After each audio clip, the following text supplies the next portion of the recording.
촛불 집회 현장에는 수많은 야유와 풍자 그림이 등장했다. 특히 윤석열 총장을 검찰 춘장, 윤짜장이라고 비하하는 여러 종류 그림이 주목을 받았다. 춘장은 짜장면에 들어가는 검은색 소스를 말한다. 왜 이런 단어가 만들어졌는지 알아보았다. 9월 23일 집 압수수색 당시 배달원이 철가방을 들고 들어가는 장면이 보도된 후 검사와 수사관들이 거실에서 짜장면을 먹었다는 이야기가 퍼지면서 붙은 별명이라고 했다. 압수수색 후 확인해보니 이들은 짜장면이 아니라 한식을 먹었다. 문제는 배달해 먹은 음식 종류가 아니었다. 법무부 장관 후보와 그의 가족을 처벌하기 위해 약 100회의 압수수색을 감행하는 막강한 권력자인 윤 총장에게 풍자로 맞서고자 한 것이 핵심이었다. 총장을 춘장으로 바꾸어 야유함으로써 두려움의 대상을 맞서 싸울 수 있는 상대로 만든 것이다. 영화 관상에서 수양대군이 관상가에게 던지는 질문을 패러디한 그림도 촛불 집회 현장에서 인기를 끌었다고 한다. 윤석열 총장이 관상가 양반, 내가 왕이 될 상이요? 라는 질문을 던지는 그림이다. 윤 총장의 정치검사로서의 야망, 수구보 수진영 대권 후보로서의 자기인식을 예리하게 포착하고 풍자한 그림이었다. 많은 화백들이 온오프라인에서 윤석열 총장을 소재로 삼은 작품들을 만들어냈다. 특히 고군, 박근홍, 오금택, 이정헌, 전종원, 최민, 최재용 화백 등의 작품이 인상적이었다. 그림 한 장에 담긴 큰 힘을 알게 되었다. 검찰 권력의 극악무도함과 검찰개혁이라는 역사적 과제를 수행하는 시민의 모습을 명징하게 형상화한 고군 화백의 그림을 보며 마음을 다잡았다. 박근홍 화백이 그린 선택적 수사, 선택적 보도, 선택적 분노에 대한 통렬하고 날카로운 풍자 그림을 보면서 심화가 풀렸다. 이정헌 화백이 그린 따뜻한 위로와 굳센 연대의 그림을 보면서 상처가 치유되는 느낌이었다.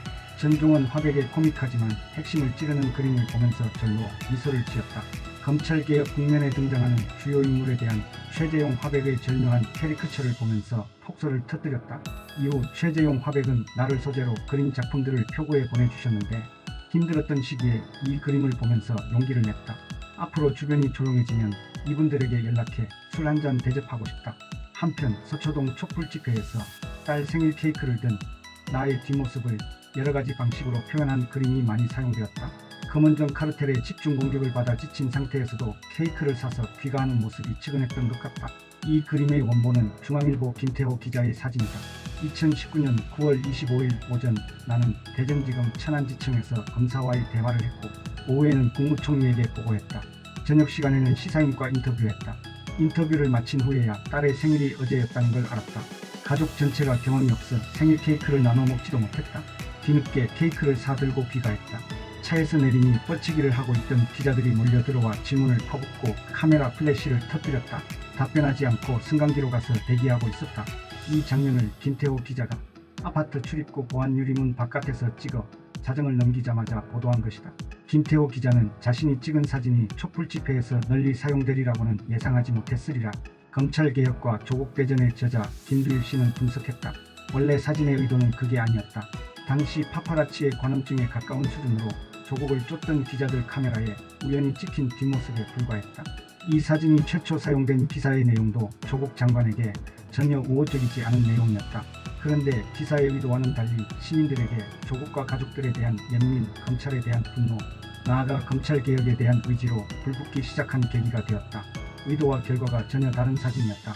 시민들은 언론의 의도를 뒤집어 사진을 활용했다. 이 사진은 다양한 형태로 변형되어 이후 촛불 집회와 온라인에서 널리 사용되었다.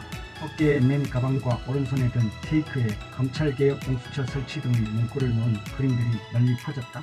그런데 2019년 9월 28일 조선일보 강다은 기자는 딸 생일 케이크 든 뒷모습 찍힌 조국 기획인가 우연인가라는 기사를 내보냈다.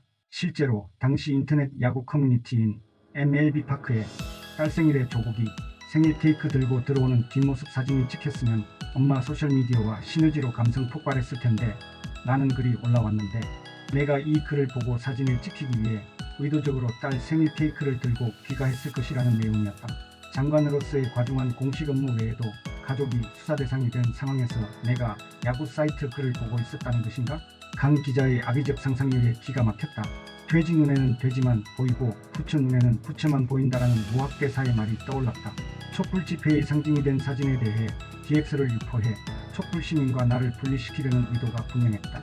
이어 2020년 9월 27일 조선일보 장상진 기자는 이 사진이 2015년 유승민의 빵봉지 사진의 표절 연출이라는 의혹을 제기했다. 이 기사를 읽고 찾아보니 표절 연출으로는 2019년 9월 29일자 극우 매체 미디어워치에서 먼저 제기한 것이었다. 이 역시 황당무계했다.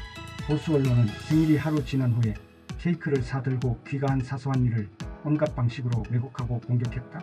조선일보와 미디어워치의 동조화 현상을 재확인할 수 있었다.